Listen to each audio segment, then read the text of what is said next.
Nama gue Andre. Waktu itu, gue masih kuliah di Bandung. Dan ini cerita yang sampai sekarang masih bikin gue trauma naik taksi sendirian.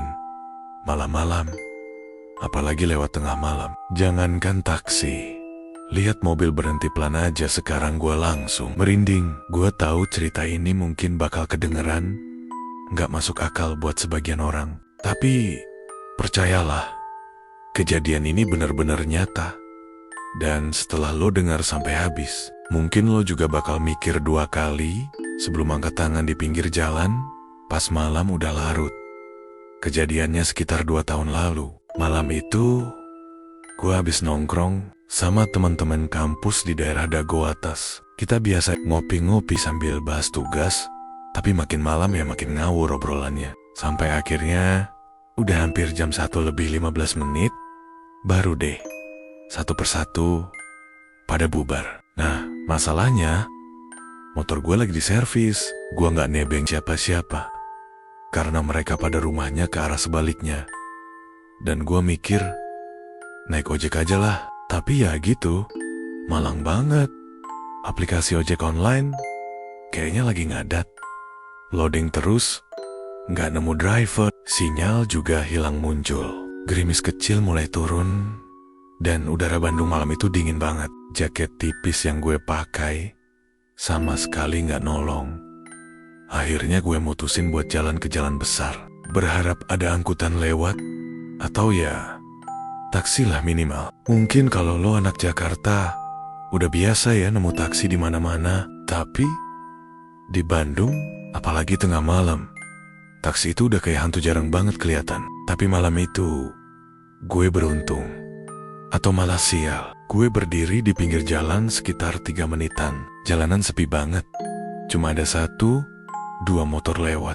Dan tiba-tiba dari arah bawah, gue lihat ada 1 taksi biru pelan-pelan ke arah tempat gue berdiri. Lampunya redup dan bodinya agak berdebu. Tapi logo perusahaannya masih kelihatan. Bukan taksi online, tapi armada lama yang dulu masih banyak beroperasi. Tanpa mikir panjang, gue langsung angkat tangan. Mobil itu pelan-pelan berhenti tepat di depan gue.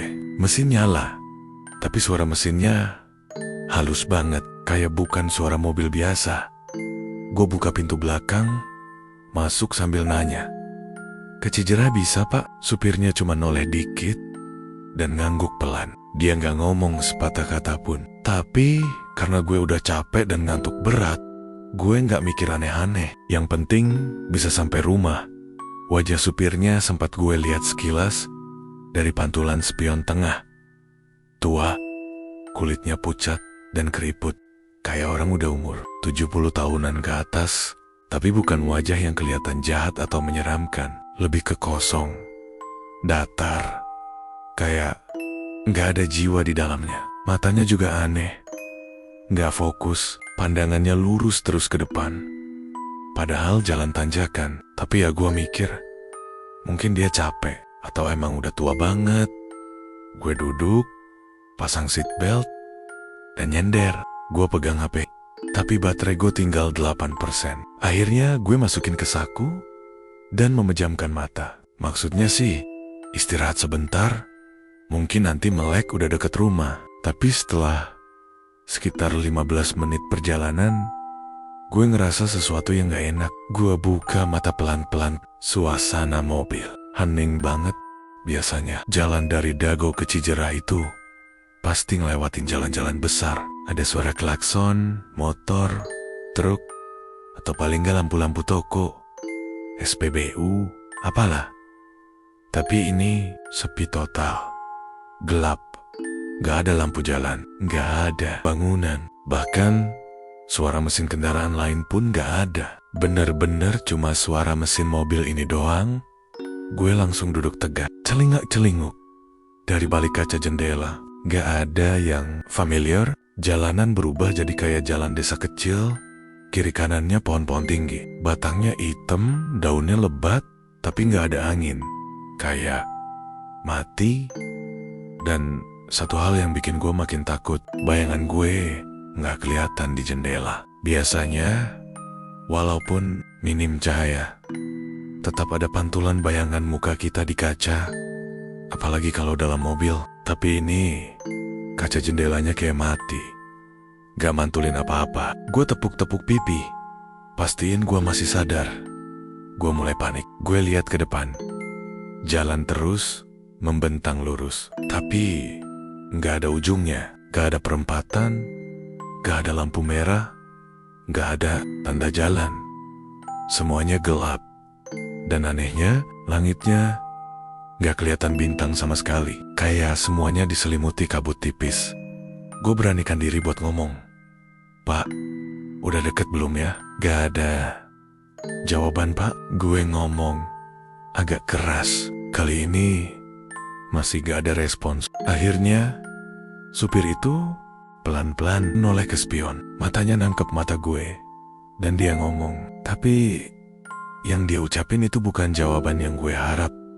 Dengan suara berat, pelan, dan gak kayak suara manusia biasa. Dia bilang, kamu terlalu cepat. Sadar? Gue langsung ngeri bukan main. Apa maksudnya? Maksudnya sadar apa? Sadar kalau ini bukan dunia nyata? Sadar kalau gue ada di mobil yang salah? Jantung gue mulai deg-degan. Kenceng banget, keringat dingin ngucur dari pelipis. Gue coba buka pintu. Tapi pintunya terkunci, gak bisa dibuka sama sekali. Gue tekan tombol kunci di pintu. Gak ngaruh, gue coba buka jendela, macet. Gue bahkan tendang pintu, nekat. Tapi mobil ini kayak dilapisi baja. Gak ada bunyi pantulan besi atau kaca, cuma hening. Gue balik badan, teriak. Pak, berhenti, saya mau turun. Tapi dia malah nyetir makin kencang. Jalanan makin gelap. Dan saat itu juga gue sadar gue bukan di Bandung lagi. Gue gak tahu udah berapa menit gue duduk di kursi belakang mobil itu. Sambil nahan panik, nafas gue sesak. Dada berasa ketindihan sesuatu. Otak gue muter cepat, berusaha cari penjelasan logis. Tapi gak ada yang masuk akal. Jalanan yang tadinya beraspal sekarang udah kayak tanah merah, licin, dan berkelok kayak jalanan hutan. Gue gak bisa lihat apa-apa selain kabut. Bahkan lampu mobil pun cuma nyorot sejauh 3 meter ke depan. Gelap pekat. Gue beraniin diri buat berdiri setengah, ngintip ke arah supir. Tapi saat gue ngeliat lebih jelas, gue langsung nahan napas. Leher si supir ada bekas jahitan panjang dari telinga kanan ke kiri. Kayak bekas luka potong yang dijahit asal-asalan. Gue langsung mundur lagi ke belakang. Duduk, diam, sambil gemetaran. Tanganku pegang pintu. Tapi tetap gak bisa dibuka. Kayaknya semua terkunci. Otomatis begitu mobil ini jalan, gue pelan-pelan ambil HP dari saku. Untung baterai masih nyala 7%. Gue buru-buru buka GPS. Tapi yang keluar cuma 1 titik merah yang muter terus. Gak ada peta, gak ada sinyal. Tulisan di layar cuma 1 kalimat yang bikin bulu kuduk gue berdiri. Lokasi tidak ditemukan. Gue makin panik, tapi anehnya tangan gue gak bisa gemetar. Tubuh gue mulai kebas, seolah ada sesuatu yang nahan gerak. Entah karena takut, atau emang ada yang lebih dari itu. Tiba-tiba mobil itu berhenti.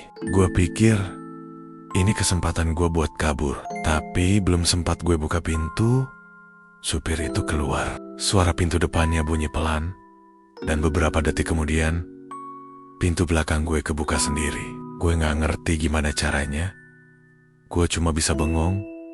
Dari luar, kabut makin tebal. Tapi ada cahaya merah samar-samar dari kejauhan. Kayak nyala api. Gue gak tahu ini di mana. Tapi yang jelas, ini bukan Bandung, bukan Cijerah, bukan daerah manapun yang pernah gue tahu. Bau tanah basah, kecampur sesuatu yang amis, masuk ke hidung gue. Gue coba lihat keluar, dan jantung gue nyaris copot. Tanah tempat mobil itu berhenti penuh kuburan. Tapi bukan kuburan biasa.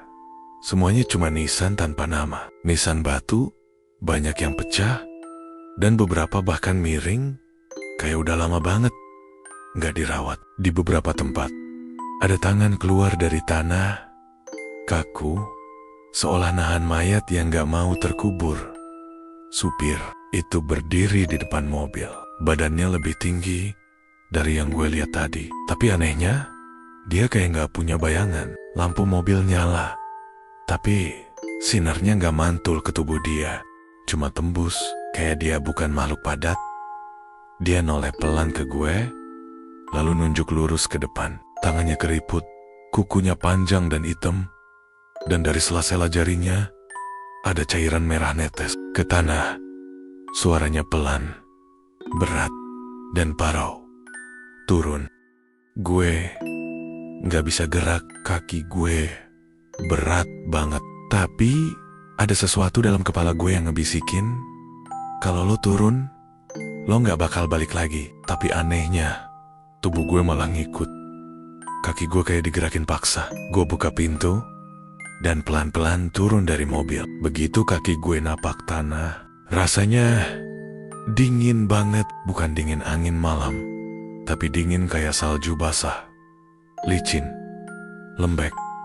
Dan setiap langkah gue kayak ada yang narik dari bawah.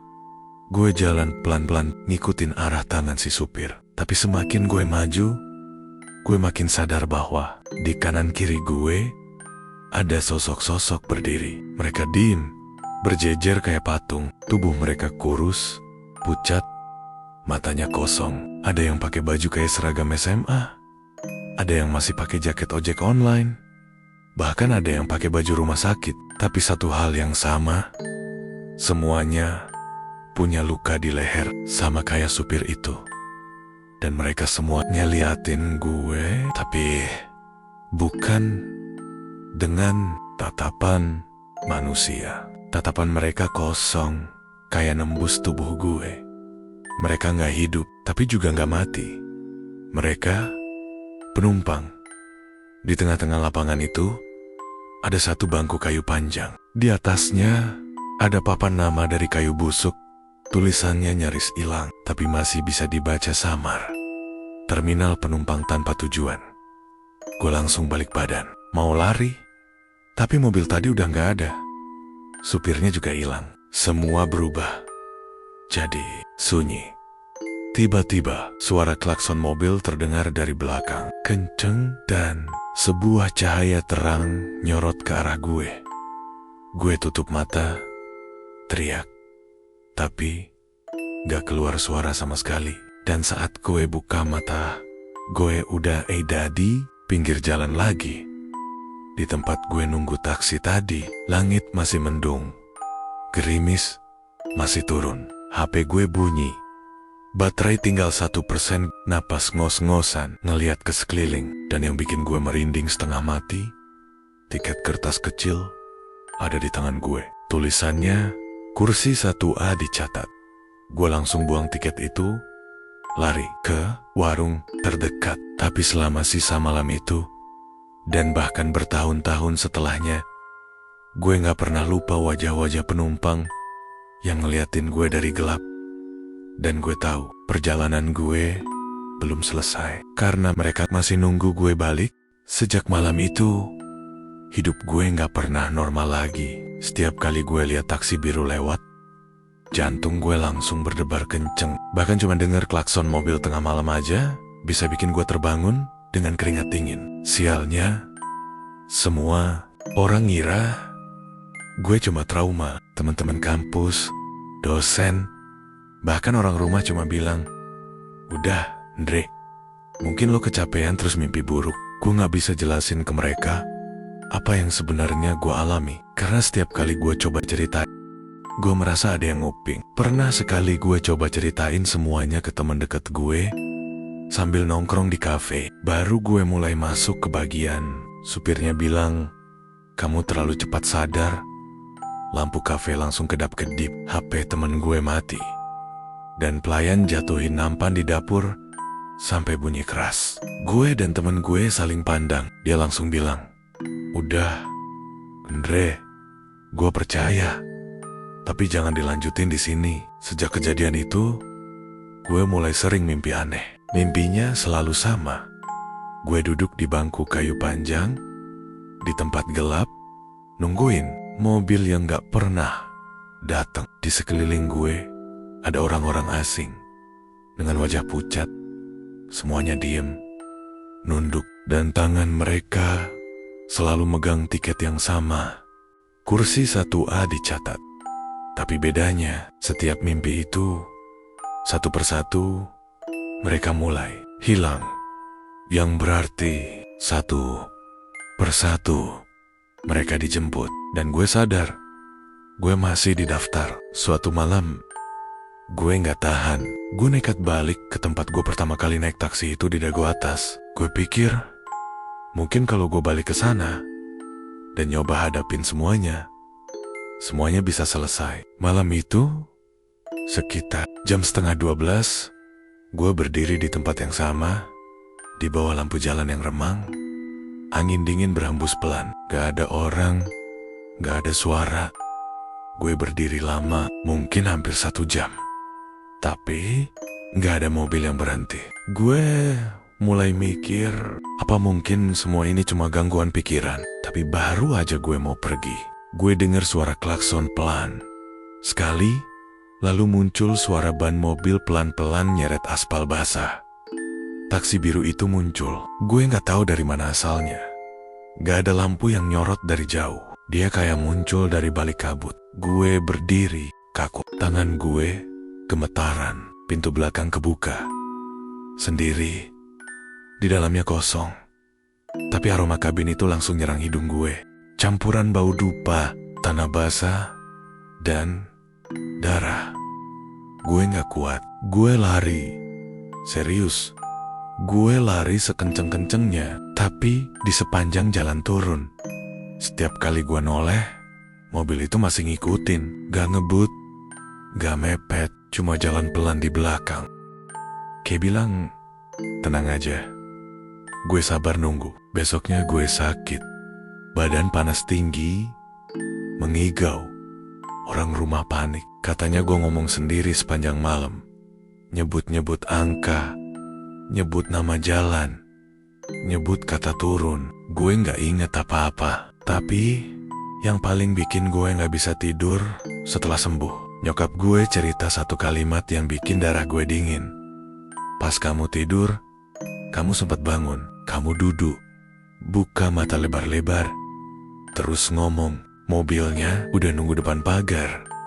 Padahal malam itu pagar rumah dikunci, semua jendela dikunci. Tapi pas dicek pagi-pagi, bekas ban mobil basah ada di depan pagar.